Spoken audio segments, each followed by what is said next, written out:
हमारी तरफ से सब बहनों को हाथ जोड़कर राम राम। आज हम आपको चैत्र शुक्ला कामदा एकादशी की कथा सुनाते हैं, कृपया ध्यान पूर्वक सुने। युधिष्ठिर बोले, हे वासुदेव, आपको नमस्कार है।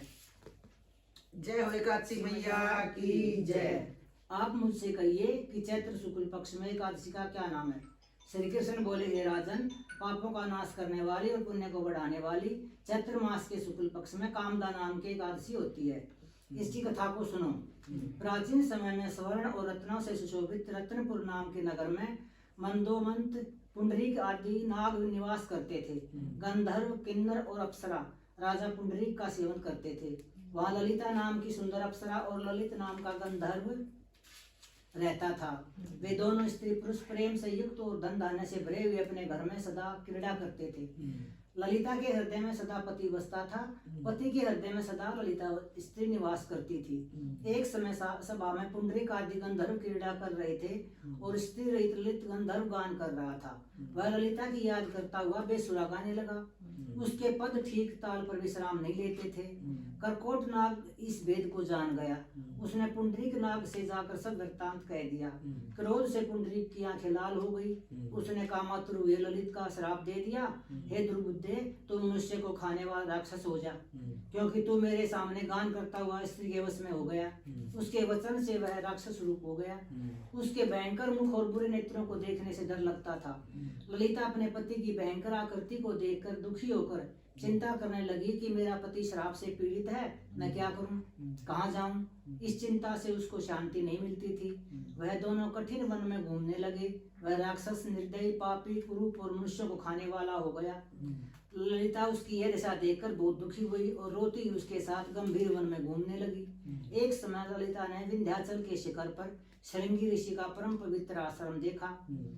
ललिता शीघ्र ही वहां गई और नम्रता पूर्वक बैठ गई। उसको देखकर मुनीश्वर बोले, हे शुभे, तू कौन है और किसकी बेटी है, किस लिए यहाँ आई है, यह मेरे सामने सत्य कह। ललिता बोली, वीर धनवा नाम का महात्मा गंधर्व है, उसकी मैं बेटी हूँ। ललिता मेरा नाम है। हे महामुने, मेरा पति श्राप के दोष से राक्षस हो गया है। हे मुनि, उसका भयंकर रूप और बुरा आचरण देखकर मुझको सुख नहीं है। हे प्रभु, अब मुझे उसका प्रायश्चित बताइए जिससे वह राक्षस योनि में छूट जाए।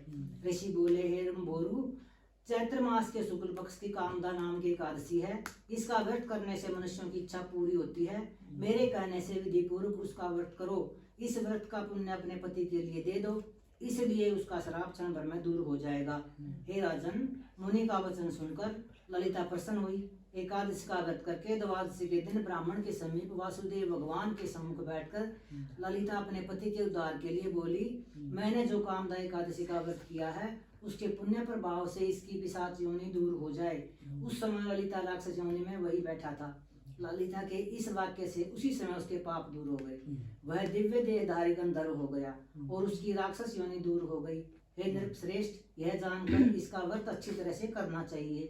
लोगों के हित के लिए मैंने तुमसे कहा है, इस व्रत को करने से सब पाप नष्ट हो जाते हैं। बोलो एकादशी मैया की जय, विष्णु भगवान की जय। श्री कृष्ण गोविंद हरे मुरारी, हे नाथ नारायण वासुदेवा।